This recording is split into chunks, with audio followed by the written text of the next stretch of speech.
નમસ્કાર, ગુજરાત ન્યૂઝ સાથે હું છું શિવાની। વાત કરીએ આજના વિગતવાર સમાચારની। ગુજરાત વિધાનસભાની ચૂંટણીની તૈયારીઓ તેજ થઈ છે, ત્યારે ગુજરાત ભાજપની ગૌરવ યાત્રાનો પ્રારંભ થયો છે।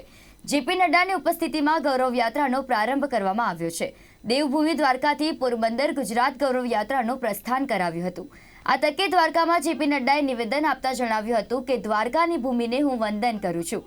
ગુજરાત સંતો સમાજસેવીઓની ધરતી છે। વધુમાં તેમણે જણાવ્યું હતું કે એક સમયે રાજનીતિ એટલે ભ્રષ્ટાચાર કહેવાતી, ત્યારે મોદીજીએ રાજકારણનો અર્થ બદલી નાખ્યો છે।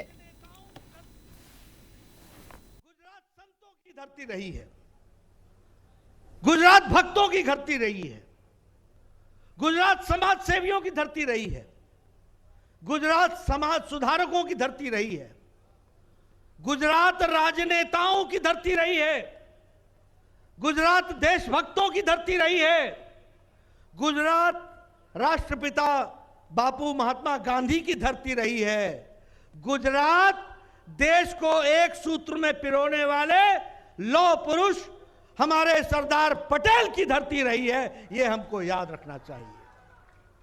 और यह धरती भारत को आधुनिक भारत बनाते हुए यशस्वी बनाने वाली नरेंद्र मोदी जी की धरती रही है। यह भी हमको याद रखना चाहिए।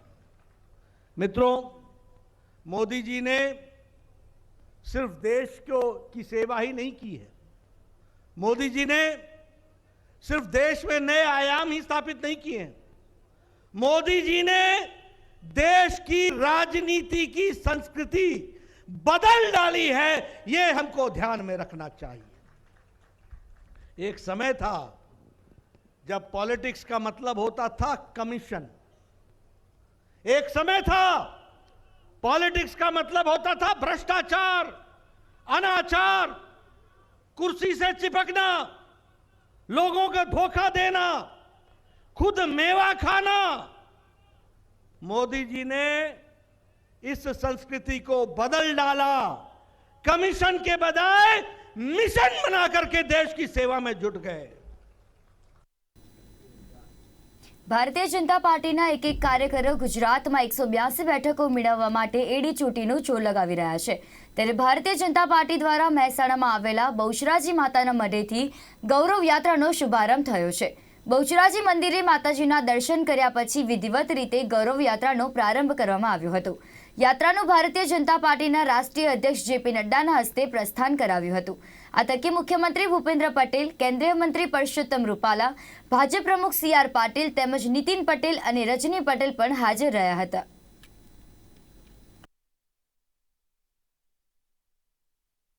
ગુજરાત વિધાનસભાની ચૂંટણીની તારીખ હવે ગમે ત્યારે જાહેર થઈ શકે તેમ છે, ત્યારે ગુજરાતના તાજને લઈને ભાજપના કેન્દ્રીય નેતાઓ રાજ્યની મુલાકાતે આવી રહ્યા છે, જેમાં આ બધાની વચ્ચે ભારતીય જનતા પાર્ટીના રાષ્ટ્રીય અધ્યક્ષ જેપી નડ્ડા પણ ગુજરાતની મુલાકાતે છે। જેપી નડ્ડાએ ભારતીય જનતા પાર્ટીની ગૌરવ યાત્રાનો શુભારંભ કરાવ્યો હતો। જેપી નડ્ડાએ યાત્રાનો પ્રારંભ કરાવતા રેલીને સંબોધન કરતા કહ્યું કે ગુજરાત ધાર્મિક ભૂમિ રહી છે, ગૌરવ યાત્રાની શરૂઆત કરાવવી એ મારું સદભાગ્ય છે। ગુજરાતની ધરતીએ નવા આયામ સર કર્યા છે। પહેલા અહીં બાવળની સરકાર હતી એટલે કે વિકાસ થયો નહોતો। ये गौरव यात्रा भारत के गौरव को स्थापित करने वाली गौरव यात्रा है। हम सब लोगों के लिए सौभाग्य की बात है कि जो देश को दुनिया के नक्शे पर फिर से पुनर्स्थापित करने के लिए, आत्मनिर्भर देश बनाने के लिए, विकसित भारत बनाने के लिए, सबका साथ, सबका विकास, सबका विश्वास, सबका प्रयास, सबको साथ लेकर के चलने वाला भारत जो आदरणीय प्रधानमंत्री नरेंद्र मोदी जी के नेतृत्व में देश आगे छलांग लगा रहा है, उस गौरव यात्रा की गंगोत्री गुजरात है। इस बात के लिए मैं आपको बधाई देना चाहता हूं। गुजरात धार्मिक भूमि रही है। गुजरात ने बहुत से सामाजिक सुधारक दिए, गुजरात ने बहुत से नेता भी दिए। हम अगर बापू महात्मा गांधी जी को याद करें तो वो गुजरात की धरती ने दिया। अगर हम सरदार पटेल को याद करें, जिन्होंने भारत को एकता के सूत्र में बांध दिया, तो गुजरात की धरती को याद करेंगे और भारत को आधुनिक भारत बनाते हुए दुनिया के नक्शे पर खड़ा करने का काम किया तो आदरणीय नरेंद्र भाई मोदी जी ने किया। यह भी हमको याद रखना चाहिए। यह गुजरात की धरती ने विकास के नए आयाम स्थापित किए। તો આ કાર્યક્રમમાં ઉપસ્થિત મુખ્યપ્રધાન ભૂપેન્દ્રભાઈ પટેલે કહ્યું કે આજે ગુજરાત વિકાસની દોડમાં આગળ દોડી રહ્યું છે। તેની પાછળનો ફાળો દેશના વડાપ્રધાન નરેન્દ્ર મોદીનો છે। કોરોના જેવી મહામારીમાં ગરીબોની પડખે ઊભા રહીને વડાપ્રધાન મોદીએ મફત અનાજની સગવડ પણ કરી આપી અને તેથી તેમણે પોતાના સંબોધનમાં કહ્યું કે ગુજરાતમાં ફરી એકવાર કમળ ખીલશે જ। દેશમાં ગ્રોથ એન્જિન બન્યું છે અને આ ગ્રોથ એન્જિન બન્યું છે એટલે ચાર તરફા વિકાસ થયો છે, દરેકે દરેક ક્ષેત્રે વિકાસ થયો છે અને એના મજબૂત પાયા ગુજરાતમાં નખાયા છે। એ શિક્ષણ હોય, સ્વાસ્થ્ય હોય, સુરક્ષા હોય, વીજળી હોય, રસ્તા હોય, દરેકે દરેક ક્ષેત્રે વિકાસમાં આપણે ગુજરાતે હરણફાળ ભરી છે અને આજે દેશનું ગ્રોથ એન્જિન બન્યા છે। કોરોના જેવી મહામારી પછી પણ જે ગુજરાતનું નાણાકીય વ્યવસ્થાપનમાં નીતિ આયોગ પ્રમાણે આજે અત્યાર સુધીના સૌથી મોટું બજેટ આપ્યા પછી પણ ગુજરાત આજે નંબર 1 પોઝિશન ઉપર છે। તો આ બાજુ ગૌરવ યાત્રાને લઈને કેન્દ્રીય મંત્રી પરસોત્તમ રૂપાલાએ કહ્યું કે આ વખતે પણ ગુજરાતનો તાજ ભારતીય જનતા પાર્ટી જ પહેરશે અને ભારતની જનતા એટલી મૂર્ખ નથી કે ભ્રામક વાતોમાં આવી જાય। એટલે કે જોવામાં આવે તો ગુજરાતમાં ત્રીજી વખત ગૌરવ યાત્રા નીકળી છે। એટલે હાલમાં વિધાનસભાની ચૂંટણીના ગરમાયેલા વાતાવરણને જોતા ભારતીય જનતા પાર્ટીની ગૌરવ યાત્રાએ મતદારોને રીઝવવા માટેનો માસ્ટર સ્ટ્રોક જ છે। પાટણ શહેરના સિટી પોઈન્ટ માર્કેટમાં મોબાઈલની દુકાન ધરાવતા યુવાને વ્યાજખોરના ત્રાસથી ઝેરી દવા પીધી છે। જે યુવકે આપઘાતનો પ્રયાસ કર્યો છે તે યુવાન પાસેથી મળેલ નોટમાં 21 વ્યાજખોરોના નામ લખ્યા છે। પરિવારના જણાવ્યા મુજબ 4 વર્ષમાં 2.5 કરોડ જેટલા રૂપિયા વ્યાજખોરોને ચૂકવ્યા છતાં પણ ધાક ધમકીઓ ચાલુ હતી। વ્યાજખોરો ઘરે આવીને ધાક ધમકી આપી અપશબ્દો પણ બોલતા હતા, જેને લઈને યુવાને ના છૂટકે આત્મહત્યાનું પગલું ભર્યું હોવાનું પરિવાર જણાવી રહ્યા છે। આપઘાતનો પ્રયાસ કરનાર યુવાન હાલ ખાનગી હોસ્પિટલમાં સારવાર હેઠળ છે। તો બીજી તરફ યુવાનના પરિવારજનોએ ન્યાય મેળવવા માટે પોલીસ ફરિયાદ નોંધાવવાની તજવીજ હાથ ધરી છે। શું કહેવાય 5 વર્ષથી વ્યાજ ભરતો હતો 10% 5% વ્યાજ ભરી માણસ કંટાળી ગયો છે અને હવે ભરી શકવાના એની જોડે રૂપિયા નહીં। બધું વેચીને બધું મારા મમ્મીના દાગીના, એની વાઈફના દાગીના, અમારા ઘર, મારા નાના ભાઈનું ઘર, એનું એ જે રહેતો હતો એ ઘર, એના ભાઈબંધનું ઘર 35 લાખ। હવે આમાં લખ્યું એવું છે કે ઘરે આવીને ગાળો બોલે છે, ઇજ્જત કાઢે છે અને હજુ વ્યાજથી ધરાતા નહીં, એટલે હવે વ્યાજ ભરવાના રૂપિયા નહીં, એટલે એ ભાઈએ આ પગલું ઉપાડ્યું એવું લખ્યું।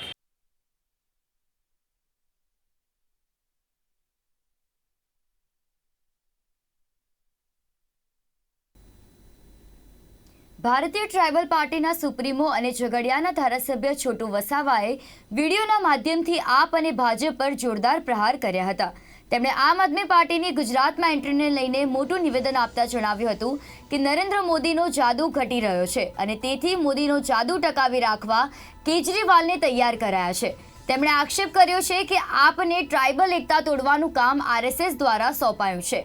સંવિધાનિક હક આદિવાસીઓને આપવા પડે તે માટે તોડવાનું કામ સોંપાયું છે, પરંતુ આદિવાસીઓની એકતા તોડવાના કામમાં કેજરીવાલ સફળ થવાના નથી।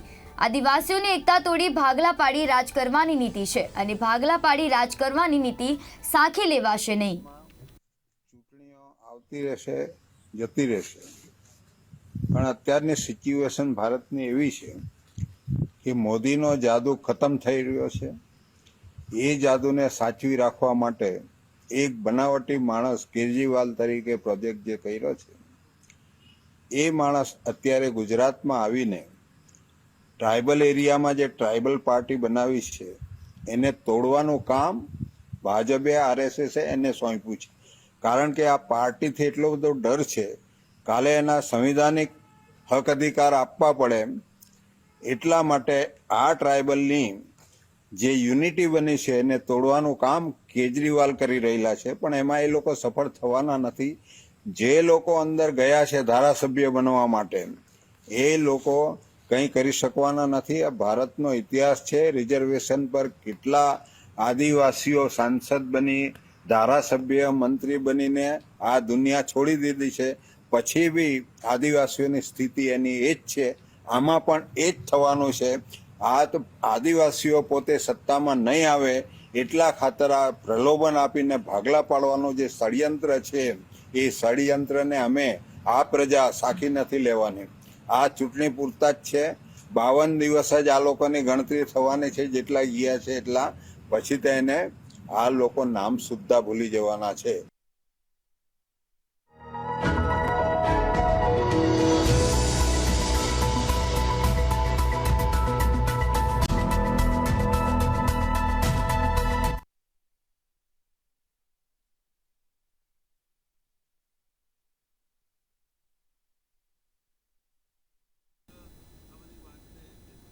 ગાંધીનગરમાં આશા વર્કર, આશા ફેસિલિટેટર બહેનોએ પોતાના શોષણ બાબતે સરકાર સામે મોરચો માંડ્યો છે, તેમજ રાજ્યની વિધાનસભાનો ઘેરાવ કરવા માટે નીકળ્યા હતા.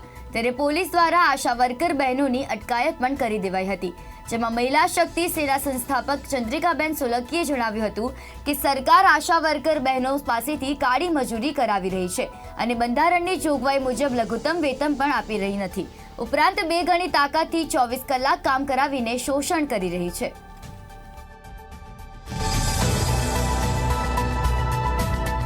તો સરકાર જાણે છે, બહુ સ્પષ્ટ આજે જનતા સમક્ષ પણ અનેકવાર મૂક્યો છે.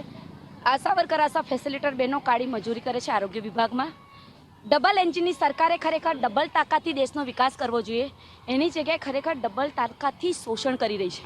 કેન્દ્ર પોલિસી બનાવે છે અને ગુજરાત સરકાર લાગુ કરે છે અને સ્વયંસેવિકાના નામ ઉપર કમર તોડ 24 કલાક સ્ટેન્ડ બાય રાખીને કામ કરે છે. સાહેબ, સશક્તિકરણની વાત તો બહુ દૂર રહી. આ બહેનોને લઘુત્તમ વેતન જે બંધારણનો હક છે એ પણ મળતો નથી.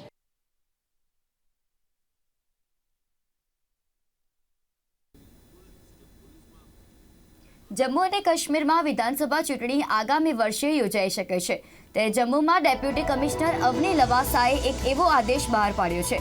ડેપ્યુટી કમિશનર અવની લવાસાએ પોતાના આદેશમાં તમામ તહેસીલદારોને કહ્યું છે કે 1 વર્ષથી વધુ સમય જમ્મુ જિલ્લામાં રહેતા લોકોને મતદાર તરીકે રજીસ્ટ્રેશન માટે વેરીફાઈ કરવામાં આવશે.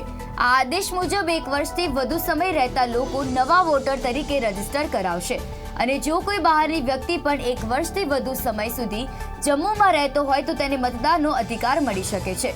બીજી બાજુ ડેપ્યુટી કમિશનર અવની લવાસાનો આદેશનો વિરોધ પણ શરૂ થઈ ગયો છે.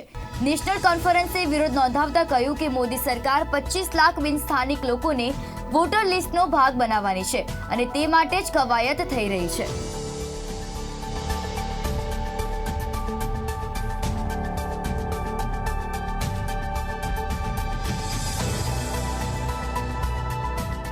का मकसद है जम्मू कश्मीर की जो आबादी है उसका तनासुल उसको चेंज करना.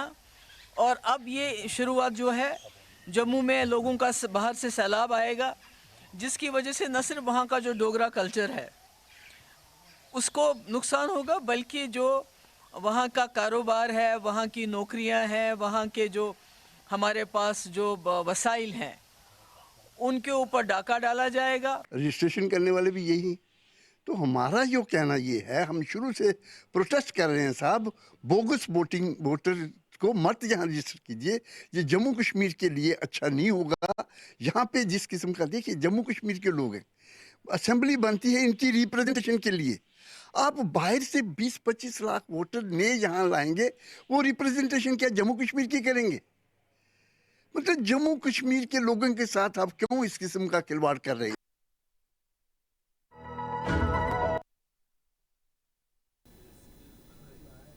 રાજકોટની આત્મીય યુનિવર્સિટીમાં ફરી એક ચકચારી ભટ્ટની ઘટના સામે આવી છે, જેમાં મિકેનિકલ એન્જિનિયરિંગમાં ભણતા પાર્થ રાઠોડને સાથી વિદ્યાર્થીઓએ માર માર્યો હતો.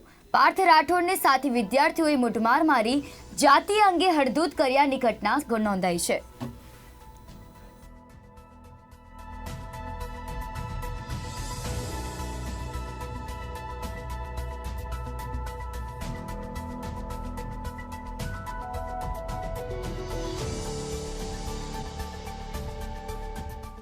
થર્ડ સેમમાં છું, ઇલેક્ટ્રિકલ એન્જિનિયરિંગમાં.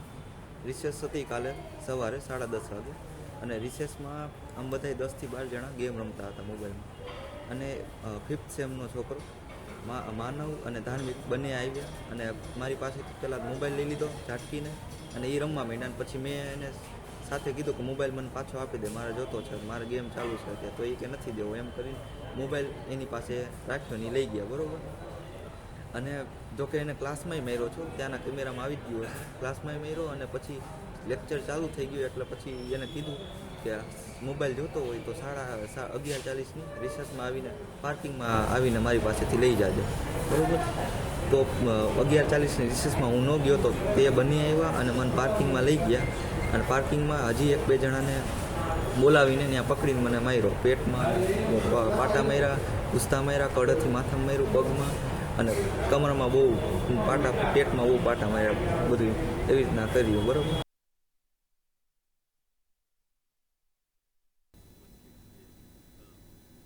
ગુજરાત વિધાનસભાની ચૂંટણીની તૈયારીઓ તેજ જોવા મળી રહી છે, ત્યારે ગુજરાત વિધાનસભાની ચૂંટણીની તૈયારી ગમે ત્યારે જાહેર થાય તેવી શક્યતાઓ પણ સેવાઈ રહી છે.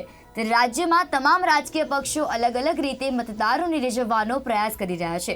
એવામાં ગઈકાલથી ગુજરાતમાં ભાજપની ગુજરાત ગૌરવ યાત્રાનો પ્રારંભ કરવામાં આવ્યો, જેની શુભ શરૂઆત રાષ્ટ્રીય અધ્યક્ષ જેપી નડ્ડા બહુચરાજીથી કરાવી હતી.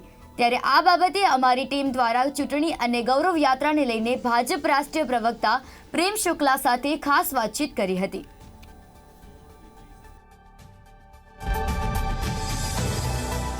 ગૌરવ યાત્રાનું બહુચરાજીથી પ્રારંભ થવાનું છે, ત્યારે અત્યારે અમે છીએ અહીંયા બહુચરાજીના પ્રાંગણના મંદિરના પ્રાંગણમાં, અને આપણી સાથે राष्ट्रीय प्रवक्ता प्रेम शुक्ला जी जुड़ रहे हैं.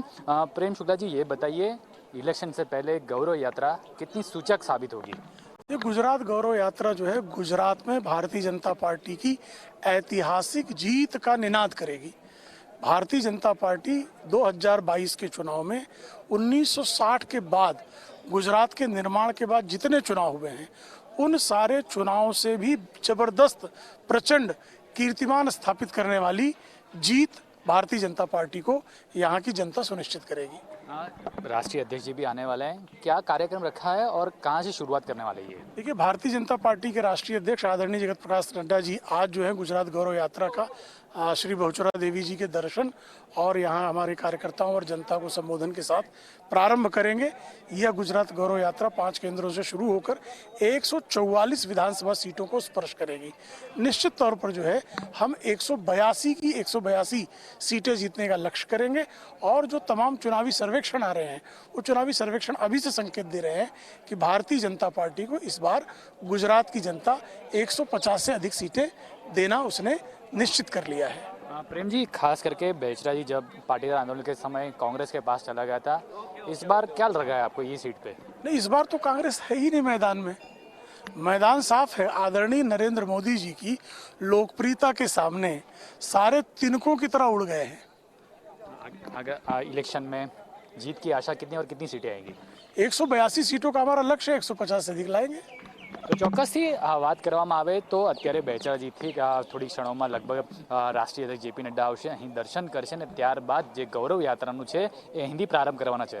પરંતુ મહત્વની વાત એ છે કે બહચરાજી એ કોંગ્રેસ ધરાવતી પ્રભુત્વવાળી સીટ છે. પાટીદાર આંદોલન વખતે પાટીદારોના સમયમાં આ જે સીટ છે એ ભાજપ પાસે છીનવાઈને કોંગ્રેસ પાસે જતી રહી હતી. જોકે આખા યાત્રાનો જો રૂટ જોવામાં આવે તો આખા યાત્રાનો રૂટ એવો રૂટ બનાવવામાં આવ્યો છે કે જે કોંગ્રેસ પ્રભાવિત વિસ્તારો છે ત્યાંથી ખાસ કરીને આ યાત્રાઓ નીકળવાની છે. હવે જોયું રહ્યું કે આગામી દિવસોમાં કોંગ્રેસ પ્રભાવિત વિસ્તારોમાં ભાજપ સફળ જાય છે કે કેમ. કેમેરામેન મેહુલ સોલંકી સાથે મયદીપસિંહ રાઠોડ, બહુચરાજી.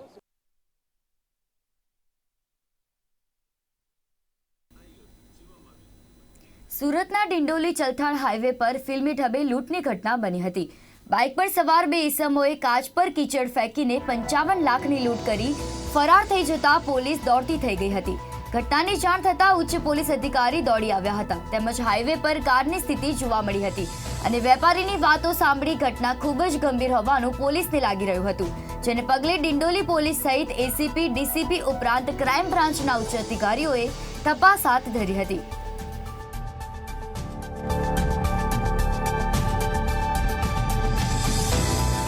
સાડા 7ની આસપાસ સાંજના સમયે મધુરમ કેનાલથી ચલથાણ તરફ જતા રોડ ઉપર એક બ્લેક સ્કોર્પિયોમાં બે વેપારી લોકો જતા હતા. એ દરમિયાન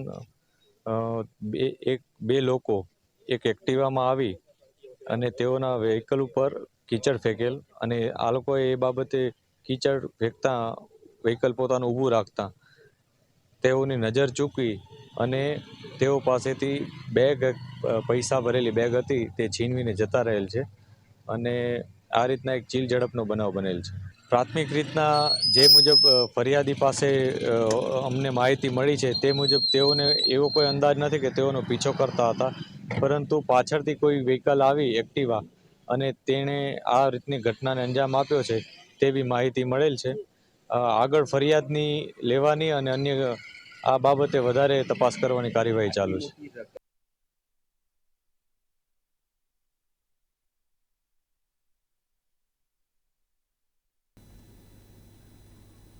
તો આ હતા અત્યાર સુધીના સમાચાર. વધુ સમાચાર માટે જોતા રહો ગુજરાત ન્યૂઝ, સત્યની સાથે. નમસ્કાર.